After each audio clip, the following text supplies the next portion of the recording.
ఆత్మస్వరూపులందరికీ నమస్కారం. ఫీవర్ వల్ల వాయిస్ తక్కువగా వస్తుంది. మీరే సౌండ్ కొంచెం ఎక్కువ పెట్టుకోండి.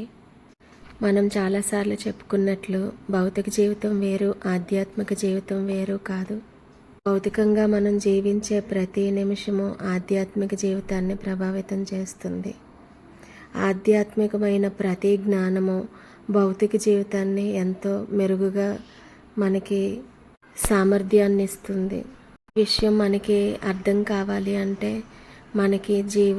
మనం జీవించే జీవితం పట్ల ఒక స్పష్టమైన అవగాహన ఉండాలి. అంటే ధ్యాన సాధనకి ఏ విషయాలు మనకి ఆటంకంగా ఉన్నాయి అన్నది సూక్ష్మంగా గమనించినప్పుడు రోజురోజుకి లోతుగా ఆలోచిస్తూ ముందుకు వెళ్తే మనకి స్పష్టమైన అవగాహన కొంచెం కొంచెం పెరుగుతూ ఉంటుంది. అందుకు మనకి చాలా క్లియర్గా, ఎంత స్పష్టంగా అంటే నీళ్ళు తెల్లగా ఉంటే అడుగునున్న పదార్థం మనకు ఎలా తెల్లగా కనిపిస్తుందో అదేవిధంగా మనకి అంత పూర్తిగా స్పష్టమైన అవగాహన ఉన్నప్పుడు మనం సాధనని తేలికగా చేయగలుగుతాము. ఆ అవగాహనలో ఒక భాగమే సంతృప్తి. ముఖ్యంగా మనిషికి మనశ్శాంతి లేకుండా ఎక్కువగా ఆలోచనల్లో మనం ఇరుక్కుపోవటానికి కారణం మన కోరికల పట్ల ఒక స్పష్టమైన అవగాహన, ఒక స్పష్టత లేకపోవడం. అయితే ఇక్కడ నేను ఏం చెప్పాలనుకుంటున్నానంటే, ఇప్పుడు మనిషి జీవించడానికి ఒక ఇల్లు అవసరము, శరీరాన్ని వాతావరణం నుండి, బయట జరిగే అన్ని పరిస్థితుల నుండి కాపాడుకోవటానికి వస్త్రాలు అవసరము. ఇలా మనిషి ఖచ్చితంగా అమర్చుకోవలసిన కొన్ని నిత్యావసర వస్తువులు ఉంటాయి. వాటి పట్ల మనకి ఒక రకమైన సంతృప్తి, ఒక రకమైన తెలివైన అవగాహన ఉండాలి. అయితే ఇంటిని నడిపే కుటుంబ పెద్ద ఈ రకంగా ఆలోచిస్తాడు. ఏ విధంగా అంటే, మనం కొద్ది రోజులు కష్టపడితే కొంత డబ్బు వెనకేసుకుంటే మళ్ళీ ముసలితనంలో కష్టపడే అవసరం లేకుండా ఏదో ఒక ఆదాయాన్ని ఏర్పాటు చేసుకుంటే ఆ ఆదాయంతో జీవించి ఉన్నంతకాలం బ్రతకవచ్చు అని. అయితే ఇది ఒక ఆర్థికపరమైన భరోసా. అయితే ఈ ఆర్థికపరమైన భరోసా పట్ల ఉన్న అవగాహనే ఇంకా లోతుగా మన కోరికల పట్ల కూడా ఇంకా లోతుగా ఆలోచించాలి. అంటే ఉండటానికి ఇల్లుంది చాలు, కట్టుకోవడానికి బట్టలున్నాయి చాలు అని మనస్ఫూర్తిగా ఎటువంటి రాజీకి వెళ్ళకుండా, అంటే బలవంతంగా ఒప్పించబడకుండా మీకు మీరుగా మనస్ఫూర్తిగా సంతృప్తిగా మీ కోరికల పట్ల ఒక అవగాహనతో ఒక ఇల్లు చాలు, కొన్ని బట్టలు చాలు, కొన్ని వస్తువులు చాలు, ఈ రకంగా ఉండాలి పిల్లలు అని మొత్తం జీవితానికి అవసరమైన అత్యవసరమైన నిత్యావసరాల పట్ల మీకు ఒక సంతృప్తికరమైన భరోసా ఉన్నప్పుడు అక్కడతోటి మీ కోరిక సంతృప్తి పడుతుంది. విపరీతంగా పరుగులు తీయదు మనసు. అటువంటి సంతృప్తి, ఆరోగ్యకరమైన అవగాహనతోటి మీరు సాధన చేస్తూ వెళ్ళాలి ముందుకి.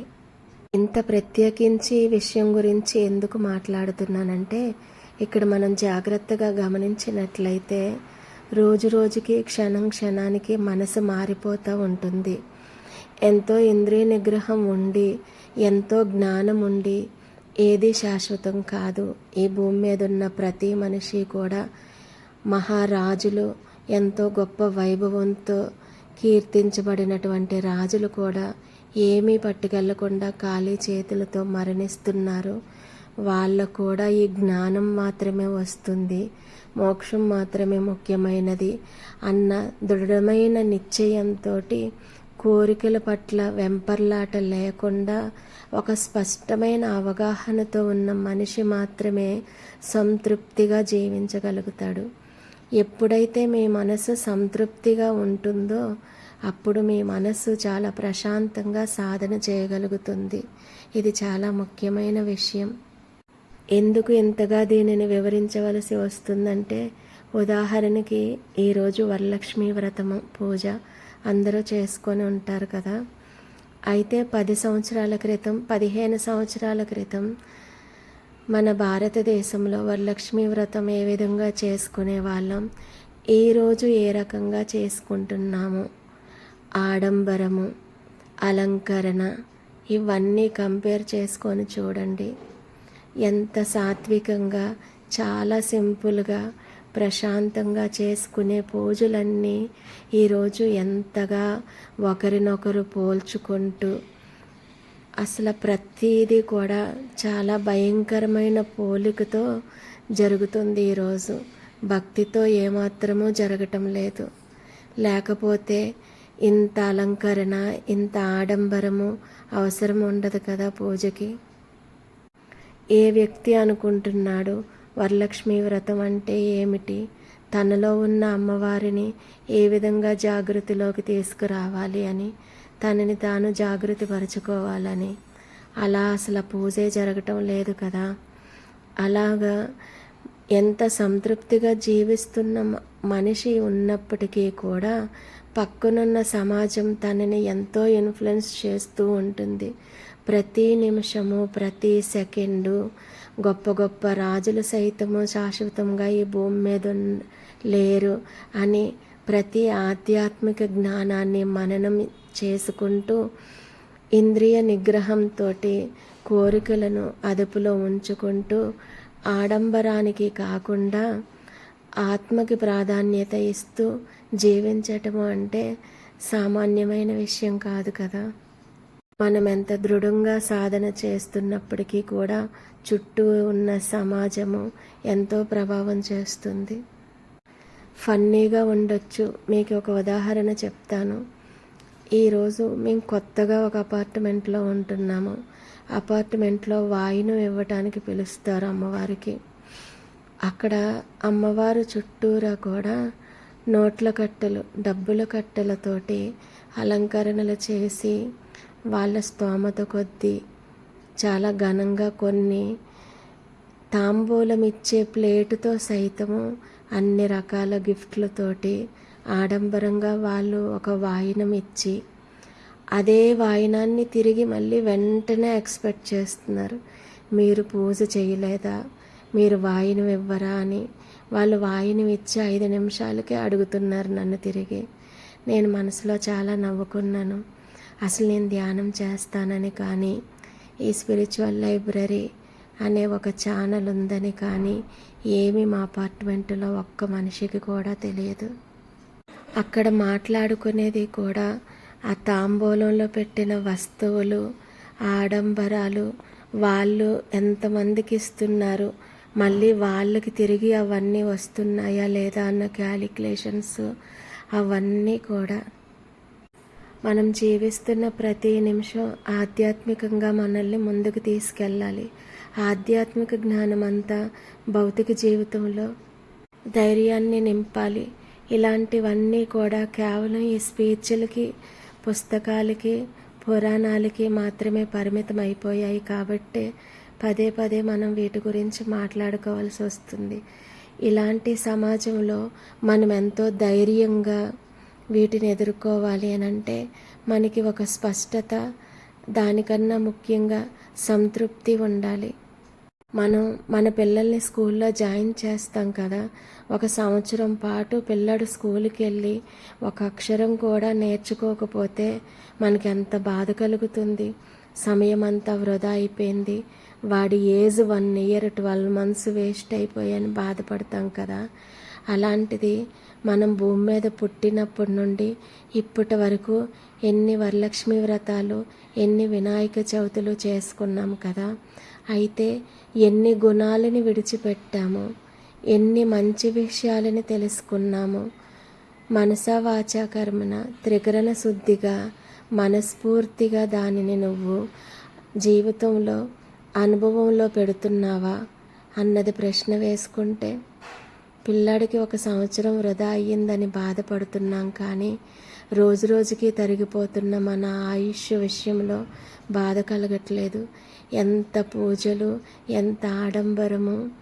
అలసిపోయి రాత్రికి నిద్రపోతున్నాం కానీ ఆధ్యాత్మికంగా ఎంత ముందుకు వెళ్ళాము అని ప్రతి మనిషి ప్రశ్నించుకోవాలి కదా. అందరి విషయం మనకి ఎందుకండి, మనం మారాలి అని అనుకుంటే ప్రతి పండగకి మీరు గుర్తుపెట్టుకోండి, ఈ పూజకి ఈ వ్రతం రోజు నేను నాలో ఉన్న బలహీనతని దేనిని వదిలేయడానికి సిద్ధంగా ఉన్నాను, దేనిని నేర్చుకోవటానికి సిద్ధంగా ఉన్నాను అని మనస్ఫూర్తిగా మీరు ఒక స్పష్టమైన అవగాహనతో అమ్మవారికి పూజ చేయండి. అమ్మ, నాలో ఉన్న బలహీనతను కర్పూరం రూపంలో హారతిచ్చి కరిగించేస్తున్నాను. నాలోని ఒక సుగుణాన్ని జాగృతి చేసుకొని దీపంగా వెలిగిస్తున్నాను నీకు అని. నిజంగా అలాంటి కర్పూరాన్ని కదా అమ్మవారు కోరుకుంటారు. నిజంగా అలాంటి జ్ఞానజ్యోతినే కదా వెలిగించమని అమ్మవారు కోరుకుంటారు. ఈ నోట్ల కట్ట అలంకరణ వాయినాలు అమ్మవారు కోరుకుంటారా? ఈ విషయము ఎవరికీ తెలియదంటారా? అందరికీ తెలుసు కదా. తెలుసు కూడా కేవలం అన్నీ అలంకారప్రాయంగా అలా వదిలేస్తూ ఆడంబరంగా పూజలు విందులు పిండి వంటలతో గడిపేస్తూ మనల్ని మనం మోసం చేసుకొని వృద్ధాప్యం వచ్చాక వీటినన్నిటిని తలుచుకొని బాధపడుతూ సాధన చేయలేకపోయామే అని కృంగిపోతూ మరణిద్దామా? ఏమంటారు? అందుకే మరీ చెప్తున్నాను, ఒక స్పష్టమైన అవగాహన జీవించటానికి ఏవేవి అవసరమో ఇంతవరకు ఈ పరిధిలో చాలు, ఇంత మాత్రమే అవసరము అని. అంటే కంచంలోని పెట్టిన పదార్థాలన్నీ మనం భుజించలేము కదా. మన కడుపులో ఎంత పడితే అంతే కదా భుజించగలము. అది కడుపు నిండగానే మనకి చాలు అని అనిపిస్తుంది. అలాగా మనసుకి చాలు అని ఎప్పుడు చెప్పగలుగుతారు ధైర్యంగా? ఉండటానికి ఇల్లు, కట్టుకోవడానికి బట్ట, తినటానికి తిండి, ఇది చాలు, మిగిలినవన్నీ ఆడంబరాలు. ఆధ్యాత్మికంగా మోక్షానికి ఇవేమీ కూడా సహాయం చేయవు. వీటితోటి సమయాన్నంతా వృధా చేసుకొని దైవచింతన లేకుండా పై ఆడంబరాలతో పూజలు చేస్తూ జన్మను వృధా చేసుకోము అని ఒక స్పష్టమైన అవగాహన ఉండాలి. దానినే సంతృప్తి అని చెప్తున్నాను.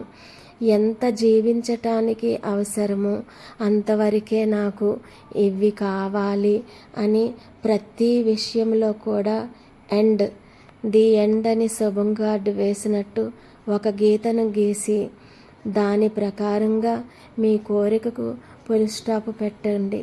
అప్పుడు మీ మనసు శాంతిస్తుంది. దానిని కదా నిజమైన సంతృప్తి అంటారు.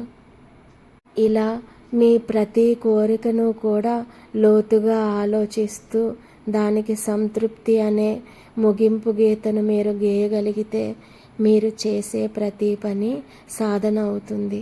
ఇక్కడ మీకు ఇంకొక విషయం చెప్పాలి. ప్రతి కుటుంబంలో కూడా ఇంటి పెద్ద ఏమనుకుంటాడు? ఇంటి పెద్ద అంటే కనీసం 20 సంవత్సరాలు దాటిన వ్యక్తి ఉంటాడు. ఆ 20 సంవత్సరాలు దాటిన వ్యక్తి భార్యాభర్తలు, తల్లిదండ్రులు, మన కుటుంబంలో ఎవరైతే ఆర్థికంగా మనకి ముందుకు నడిపిస్తున్నారో వాళ్ళందరూ ఒక క్లారిటీతో ఉంటారు.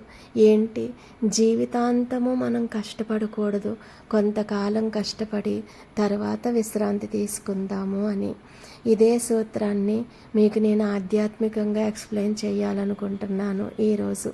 ఈ ఆత్మ ఎక్స్ప్లెయిన్ చేయాలనుకుంటుంది. ఏంటి అనంటే, మానవ జీవితంలో ఈ శరీరానికే కొంతకాలం శ్రమించాక ఇంకా చాలు అని అనుకుంటున్నాం కదా.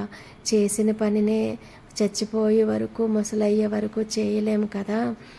వయసులో ఉన్నప్పుడు ఓపుకున్నప్పుడే మనము సంపాదించి తర్వాత హ్యాపీగా దానిని అనుభవిద్దామని అనుకుంటాం కదా. అలాగే ఇక్కడ సాధన పట్ల కూడా మనకి ఉండాలి. ఇదే సేమ్ సూత్రము మీకు సాధనకి కూడా వర్తిస్తుంది. ఏ విధంగా అంటే, మన పిల్లడిని ఒక 20 సంవత్సరాలు నర్సరీలో కూర్చోబెట్టి చదివిస్తుంటామా? అలాగే ధ్యానము అనగానే 10 సంవత్సరాలు, 20 సంవత్సరాలు, 30 సంవత్సరాలు ధ్యానం చేసే వాళ్ళు ఉంటారు జీవితంలో. అదేంటి అని అంటే ధ్యానము అనగా కళ్ళు మూసుకొని కూర్చొని 1 గంట చేసి లేచిపోతాం. అసలు ఆ ధ్యానం ఎంతవరకు మనకి ఫలప్రదం అయ్యింది అన్న విషయాన్ని మాత్రం ఆలోచించట్లేదు. ఇన్ని సంవత్సరాలు కష్టపడి ఆ తర్వాత దాని ఫలితాన్ని అనుభవించాలి ముసలయ్యే వరకు అనుకుంటున్నాం కదా. అలాగే ధ్యానము అంటే దాని పట్ల పూర్తి సామర్థ్యం మీ అనుభవంలోకి రావాలి కదా. ఇక్కడ పూర్తి సామర్థ్యము అంటే ధ్యానాన్ని మీరు పూర్తిగా ఆకలింపు చేసుకోగలగాలి కదా. అంటే కేవలం 1 గంట కూర్చొని ఎన్ని 20-30 సంవత్సరాలు ఆ గంట కూర్చున్నా కూడా అది ధ్యానముగానే అలాగ మాట వరుసకి ధ్యానంగానే ఉంచి అలాగే చనిపోతారా మరి? ఆ ధ్యానం ఏ విధంగా ఫలప్రదం అవ్వాలి? మీ అనువనువున జీర్ణించకపోవాలి. మీరే ఒక ధ్యాన తరంగంగా మారాలి. అంటే మీరు నడిచినా, కూర్చున్నా, పడుకున్నా 24 గంటలు ప్రతి నిమిషం మీ యొక్క స్పందన ధ్యానంగా మారిపోవాలి. అప్పుడే 20 సంవత్సరాలు నర్సరీ పిల్లాడు నర్సరీలో ఉండిపోలేనట్లనమాట. లేదంటే మీరు ఎన్ని సంవత్సరాలు ధ్యానం చేసినా కూడా ఆ రకమైన మార్పు రాకపోతే సంవత్సరాల తరబడి మీరు నర్సరీనే మళ్ళీ చదువుతున్నారు. కానీ దాని పట్ల మీకు ఒక స్పష్టమైన అవగాహన ఉండట్లేదు. ధ్యానం చేస్తున్నాము అని అనుకుంటున్నారు. పూజ కూడా చేస్తున్నాము అనుకుంటున్నారు. ఎన్ని వినాయక చవితులు, ఎన్ని వరలక్ష్మి వ్రతాలు, ఎన్ని సంక్రాంతులు వెళ్ళిపోతున్నాయి. కానీ మనలో ఏ గుణాలు ఉన్నాయో ఆ గుణాలే ఉంటున్నాయి. ఏ సంస్కారాలు ఉంటున్నాయో ఆ సంస్కారాలు అలాగే ఉంటున్నాయి. ఏ రకంగా మార్పు లేనప్పుడు మీరు నర్సరీ పాస్ అయినట్లా, లేకపోతే నర్సరీలో ఉన్న ఏబిసిడీలే ఇంకా రుద్దుతున్నట్లా. దీన్ని మీరు సీరియస్గా ఎందుకు తీసుకోవటం లేదు? ఎందుకంటే రోజుకి మార్పు చెందుతున్న మనసు, ఆడంబరాలు, చుట్టుపక్కలున్న సమాజము, ప్రజలు ఏ ఆడంబరాలకి మార్పు చెందుతూ ఉన్నారో సాధన చేస్తున్నాము అని అనుకుంటూ, ధ్యానం చేస్తున్నాము అని అనుకుంటూ, పూజ చేస్తున్నాము అని అనుకుంటూ మనల్ని మనం మోసం చేసుకుంటూ ఈ పోటీ ప్రపంచంలోని చీరలు, నగలు, వస్తువులు, పసుపు, కుంకుమ, వాయినం, తాంబూలం అన్నింటిలో కూడా పోటీ పడుతూ మనల్ని మనమే మోసం చేసుకుంటున్నాము. అందుకే సాధన చేస్తున్నాము అని చెప్పుకుంటున్నాం, కానీ మనల్ని చూసి వీళ్ళు సాధనలో ఉన్నారు, అందుకే వీళ్ళలోని ఆ తేజస్సు ఒట్టిపడుతుంది, అంత మూర్తిభవించిన రూపం అని ఎదుట వ్యక్తి మన సాధనని చూసి గ్రహించగలిగేలాగా నువ్వు సాధన చెయ్యటం లేదు. ఎదుట వ్యక్తి చెప్పగలగాలి మనం సాధన చేస్తున్నాం, వీళ్ళు సాధనా పరులు అనేసి. అలాంటి ప్రశాంతత వాళ్ళకి కనిపించాలి. కానీ మనకు మనమే సాధన చేస్తున్నామని చెప్పుకుంటున్నాం. అందుకే ఒకసారి ఆలోచించండి. ఇంకా లోతుగా ఆలోచించి సంతృప్తి అంటే ఏంటి, నిజంగా నా కోరికల పట్ల నాకు సంతృప్తి ఉందా, లేకపోతే అనుక్షణం మారిపోతున్న ఈ ప్రపంచంతో నలుగురిలో నాలుకలాగా నేను కూడా వాటితో పోటీ పడుతున్నానా, అలా పోటీ పడకపోతే జీవించలేనా అని మీకు మీరు ప్రశ్న వేసుకోండి. ప్రతిదీ నాకు ఇంతుంటే సరిపోతుంది, ఇంత చాలు అని ప్రతిదాని పట్ల ఒక సంతృప్తితోటి ప్రశాంతంగా జీవిస్తూ ధ్యానం చేస్తారా? లేదు, మాట వరుసకే మా పూజ, మాట వరుసకే మా ధ్యానం, ప్రపంచంలో మేము ఒకరిగా ఉంటాము అని అంటారా అనేది మీ నిర్ణయానికే వదిలేస్తున్నాను ఫ్రెండ్స్. అరుణాచల శివ, అరుణాచల శివ, అరుణాచల. నేను ఈరోజు గట్టిగా మాట్లాడలేకపోతున్నాను నీరసం వలన. మళ్ళీ వాయిస్ లోగా ఉంది అనేసి మెసేజ్ పెట్టకండి. మీరు ఫోన్లో వాల్యూమ్ పెంచుకోండి.